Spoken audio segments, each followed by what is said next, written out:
Leeds United have signed Alex Cairns from Salford City as a probably third choice goalkeeper, and a lot of people will think that this is a very, very weird move. I'll admit I myself don't know that much about Alex Cairns. I know there was a 5-0 loss to Blackpool where he was responsible for 2 of the goals, but he only came in because Rahubka had a nightmare.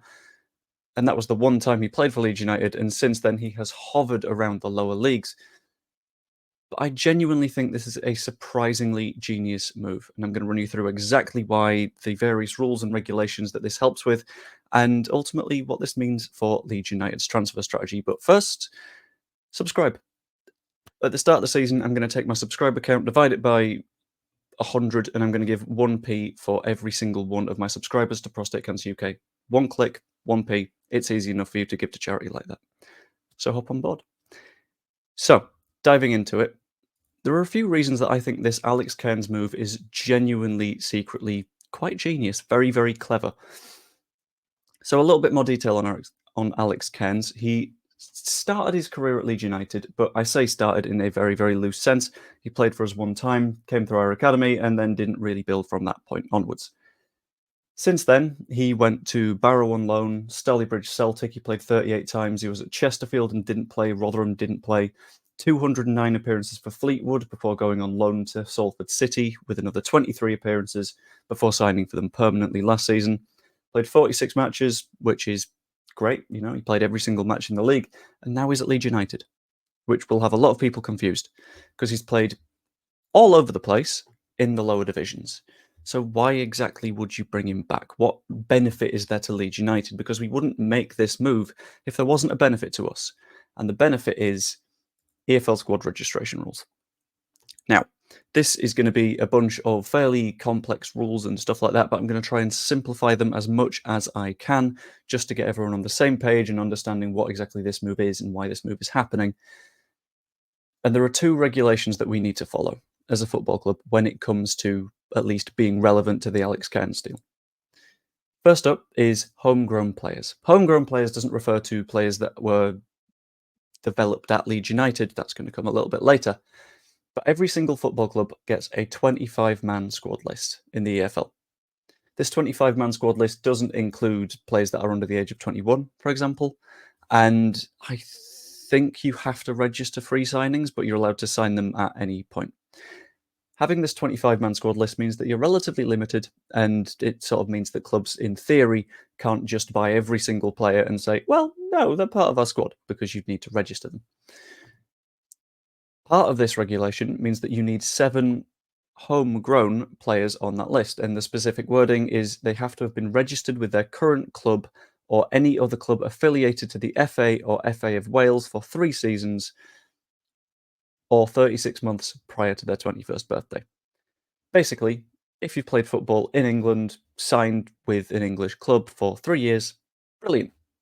In your pot, you're part of the homegrown list. It's best in these cases to not register under 21's players, as you can make them completely exempt from registration rules, so it feels like it'd be a little bit of a waste of a spot if you decided to include that.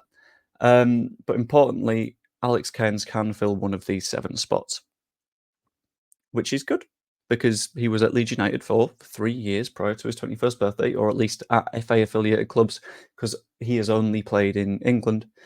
And I think we have plenty of players for this spot, for this role, because others include Ethan Ampadu, a hell of a lot of time at Chelsea. Pascal Strauch's been at Leeds United since the age of 17, so he fulfills that 3 years before the age of 21. Dan James was at Swansea, then Scum. Joe Rodon at Spurs and Swansea, I think. Sam Byram at Leeds United for that period, and Patrick Bamford at Chelsea, Borough, all over the shop. So that's that rule fulfilled. We are completely fine on homegrown players, assuming all of these players get registered, and I feel like they will. And now we're going to talk about club-developed players. Club-developed players are slightly different. You need to name one of them every single match day in your squad, whether starting lineup or on the bench. And the specific wording for this one is relatively simple. They need to have been registered with the club for a minimum of 12 months prior to the end of their under-19 season, which, again, fairly simple, understandable, and normally we'd be completely fine with this. We have been for a few seasons because we've had the likes of Jamie Shackleton and Charlie Cresswell. Not anymore. Charlie Cresswell heading to Toulouse for something like £3.8 million. People have their opinions on that one, but that's a conversation for another day. Jamie Shackleton heading to Sheffield United means that he's not going to be here anymore and therefore can't count as a club developed player for us. Adding Alex Cairns means that in the event of injuries to the likes of Sam Byram, who would count as a club trained player, or Charlie Crew, who is, I believe, in that category. I don't know if he counts because I don't know if he counts as registered for 12 months, but I guess he's come through our academy. Basically covers us. Having a third choice goalkeeper hanging around that you can basically say, okay, your second choice for this week because Sam Byram's injured is completely fine. It means that we are in a good position to make sure that all of these regulations are fulfilled. And it also provides a fairly reasonable third choice goalkeeper. Alex Cairns might not be the most exciting of signings. It might not be the Ilham Melier replacement that a lot of people are screaming out for, but he can do a job. Like, he's played every single match of the season for Salford City, and I know that Salford City are 2 divisions below us, I think. Are they in League 1 yet, or are they still League 2? Can have a quick look at that. League 2. Clearly, he's not the worst goalkeeper, so he's okay to have on the bench just in case there's an injury to our first choice.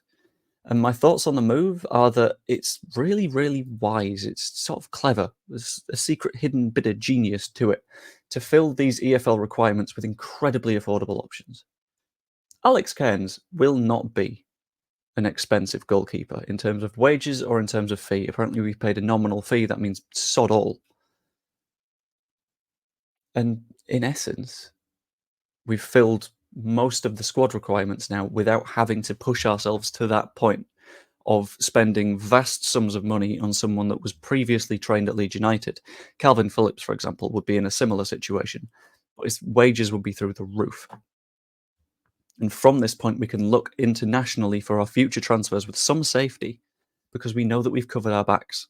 We know that we've got what we need to have gotten so we can move forward from here. And who knows, he might see some minutes in the cup. Maybe. I think he'd be better than Darlow was in the cup. Darlow scared me quite badly. And in effect, there's another benefit of it gives Ilham Melier a lot of experience to learn from. Because, let's be honest, a lot of people's complaints about Melier is that he's not physical enough or doesn't catch enough.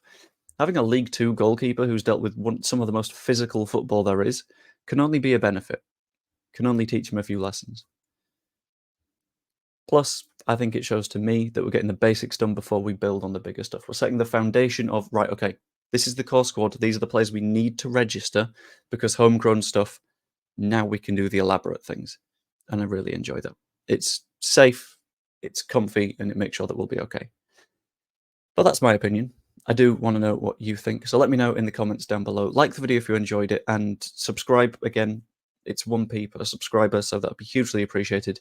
And in addition to that, if you want to become a channel member, it's 99p, and that also all goes to Prostate Cancer UK. Hope you enjoyed, and I will see you later.